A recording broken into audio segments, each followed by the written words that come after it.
Back at it again, the second game on this Sunday, all for round one, game ones. And man, this one a little bit lopsided as well as the first. Ashley Shamedy here with Devin Harris and Jerry Stackhouse.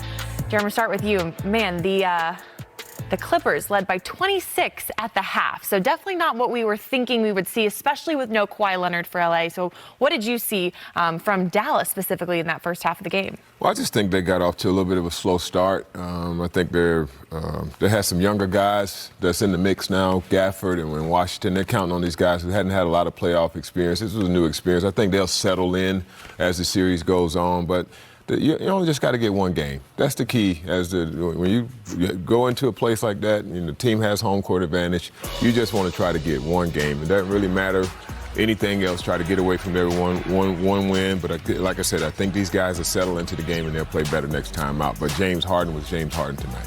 I think with the Mavs, with the long layoff, I think it kind of bothered them a little bit. I know they rested their guys a little bit, but they're coming out with rust. Only 30 points in that first half. 17 from Luka and Kai, only 13 for the rest of the team. That's not how they've been playing as of recently. And I know they've been settling into, trying to find a consistent third scorer. That's been coming from the center position between Gafford and Lively. That didn't happen tonight, and they got absolutely dominated by Zubac in 20 and 15. I did not see that, taking place. So, kudos to him coming out really ready to play, because that's all I've been hearing about since this series is, Gafford and Lively and how dynamic they've been since, Gafford's moved to the starting lineup. Lively's been coming off the bench. Was Dallas due for a game like this? They made only 9 shots in the first half, 8 points in the second quarter alone, and only 8 paint points in that first half.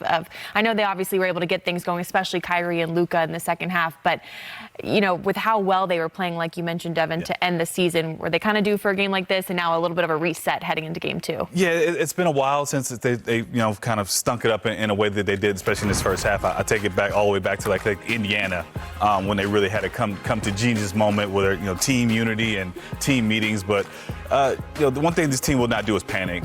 Kyrie found a rhythm in that second half. Luka will continue to kind of grind away, but they just got to make a few small adjustments. The question about James Harden, was he going to come out and be aggressive? He did that.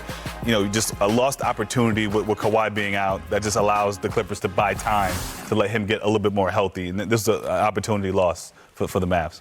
I think it's kind of rest versus rust. We saw the rest, paid dividends for Boston. Yeah. But the rest for Dallas probably got them out of rhythm a little bit. Yes. But they find that they got this game under the belt. They got days to go look at this film, go back and tighten up a few things. I'm pretty sure they'll shoot the ball better than they did today. Again, like I said, DJ Washington, those guys, Hardaway, they're going to have to make some shots. I mean, those guys, Luka and Kyrie are going to be who they are, but those other guys got to come up and step up, and I think they will. Ivica Zubac for the Clippers, briefly mentioned him. Man, he was dominating already in the first 24 minutes. Double-double for him. Jerry, how impactful was he just from the get-go? No, he was great. I thought he was he established himself early, on the post. They throw him a bone every once in a while in the block. They don't go to him a lot here, but again, big guys, you want him to get to that midline, get to that midpoint. That's where it starts. And once he was there, he was able to spin back, get an easy basket. Now he's hanging around in that low dunker, letting those guys make plays for him, big-time seal in there. And he's just bigger than everybody else, and he's taking advantage of that. Here, you see him here again, just rolling, just kind of staying out the way, let those guys now using that big body to seal, get to the front of the rim and finish. I thought he did a good job controlling the paint, controlling the boards, and I think that was the difference in the game because I think it was Lively, not Lively, but Kleber, Jones, and Gafford had one defensive rebound, and a lot of that was due to Zubac and his activity on the boards. We talk about playoff James Harden. He led the team with 28 points, but maybe this is a playoff Zubac a little bit here, and that we're going to see for the 7-game series. And then Russell Westbrook, of course, he's coming off the bench. He knows his role, and I know as cliche as this sounds, he does so many things that don't show up on the box score. Just 13 points for him total, but just his energy and the chippiness he brings, it lights a fire under everyone. It does. I think they really missed him when he was out. I think a big reason why they struggled after the All-Star break, him not being in there, him being injured, but the energy, athleticism that he brings, it's a simple pick and roll here, just too quick for the defense to be able to rotate to, easy dunk here, and it's great recognition. Having Zubac have such a role presence, everybody's locked in on him. He's able to sneak behind his defense, another rim-rocking dunk here. That gets everybody pumped up. The bench is up.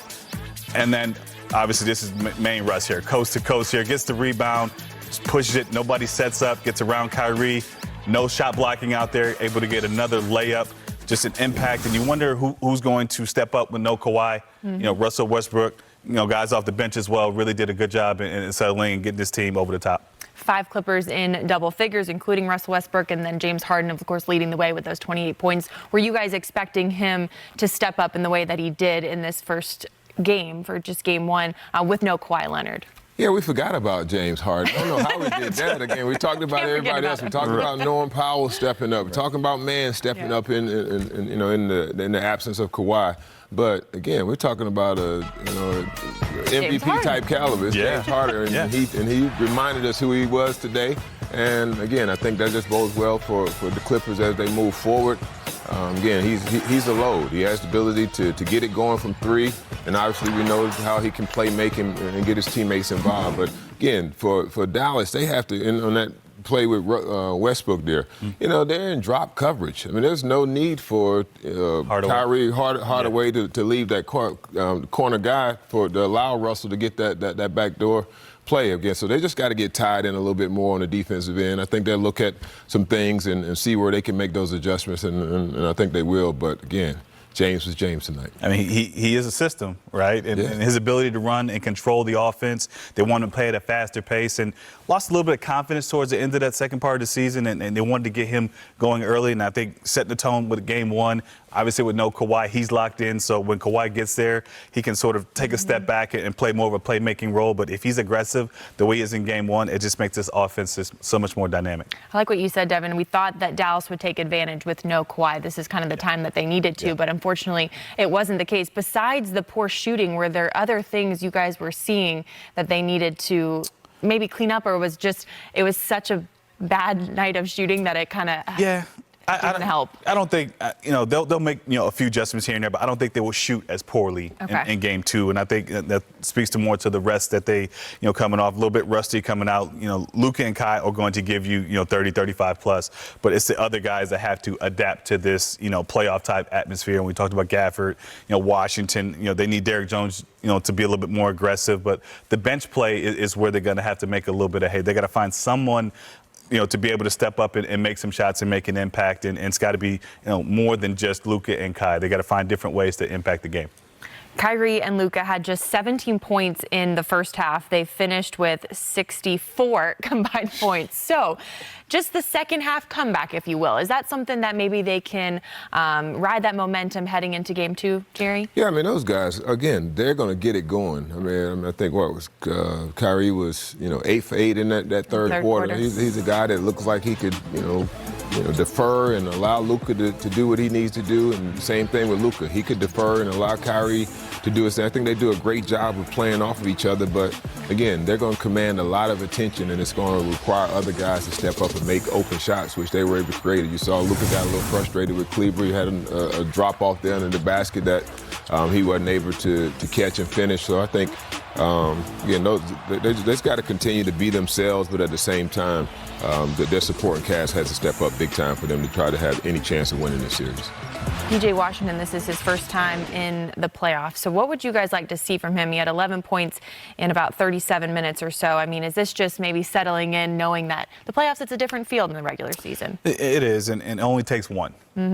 Obviously Clippers did their job. They took care of home court. You got another opportunity in game 2, and he will play better. But the more experience he gets, the better he will play. He'll settle into this series. He's going to continue to get open shots just from the attention that Luka and Kai gets. The three-point shot's going to be there, but his job is being made on the defensive end. He's going to have a tough matchup night in, night out. If Kawhi comes back, pretty sure he's going to get a little piece of that too. But just continue to work the game and get into a rhythm. And he's been playing better and better each game that he's played for Dallas. He's improved, and I continue to see that happen in the playoffs. Yeah, I think again, you look at him, he was only plus minus, he was minus 1. Again, for as much as they were down, I don't think the the final score is really indicative of this game and how it was. I mean, I thought, the Clippers really dominated this game, and for PJ to still be -1, he did some good things. Again, he was 4 for 10, 2 for 7 for 3.